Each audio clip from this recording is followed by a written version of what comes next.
കാസർഗോഡ് പള്ളിക്കര മുക്കൂട് സ്വദേശിയായ പ്രവാസി യുവാവിനെ മംഗളൂരുവിലെ ലോഡ്ജിൽ തൂങ്ങി മരിച്ച നിലയിൽ കണ്ടെത്തി.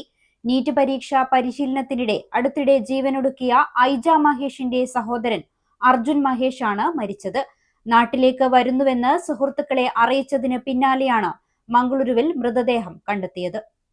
കാസർഗോഡ് പള്ളിക്കര മുക്കൂട് സ്വദേശി മഹേഷിന്റെ മകൻ 24-കാരനായ അർജുൻ മഹേഷിനെയാണ് മംഗളൂരുവിൽ മരിച്ച നിലയിൽ കണ്ടെത്തിയത്.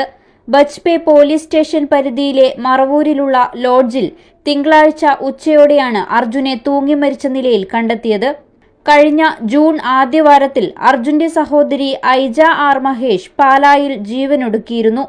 നീറ്റ് പുനഃപരീക്ഷാ പരിശീലനത്തിനിടെയായിരുന്നു ഇത്. സഹോദരിയുടെ മരണത്തെ തുടർന്ന് അർജുൻ കടുത്ത മാനസിക സംഘർഷത്തിലായിരുന്നുവെന്ന് ബന്ധുക്കൾ പറയുന്നു. ഗൾഫിലായിരുന്ന അർജുൻ ഇന്നലെ നാട്ടിലേക്ക് മടങ്ങുകയാണെന്ന് സുഹൃത്തുക്കളെ അറിയിച്ചിരുന്നു. ഉച്ചയ്ക്ക് നാട്ടിലേക്ക് ഫോൺ വിളിച്ച് അമ്മയോട് സംസാരിച്ചെങ്കിലും താൻ നാട്ടിലെത്തിയ വിവരം പറഞ്ഞിരുന്നില്ല. സുഹൃത്തുക്കൾ അറിയിച്ചതിനെ തുടർന്ന് വീട്ടുകാർ ഫോണിൽ ബന്ധപ്പെടാൻ ശ്രമിച്ചെങ്കിലും ഫോൺ സ്വിച്ച് ഓഫ് ആയിരുന്നു.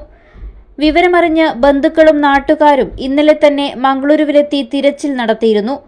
ഒടുവിൽ ഇന്നാണ് ലോഡ്ജിൽ മൃതദേഹം കണ്ടെത്തിയത്. മാതാവിന്റെ പേര് കൂടി ചേർത്ത് അർജുൻ രാധിക എന്ന പേരിലാണ് അർജുൻ ലോഡ്ജിൽ മുറിയെടുത്തിരുന്നത്. സംഭവത്തിൽ ബജ്പെ പോലീസ് കേസെടുത്തു. News 14 live, Kasaragod. You have reached the complete wedding mall in Kerala. രാജകുമാരിയുടെ വിവാഹ വസ്ത്രം അതിഗംഭീരമാക്കാൻ പോകുന്നു.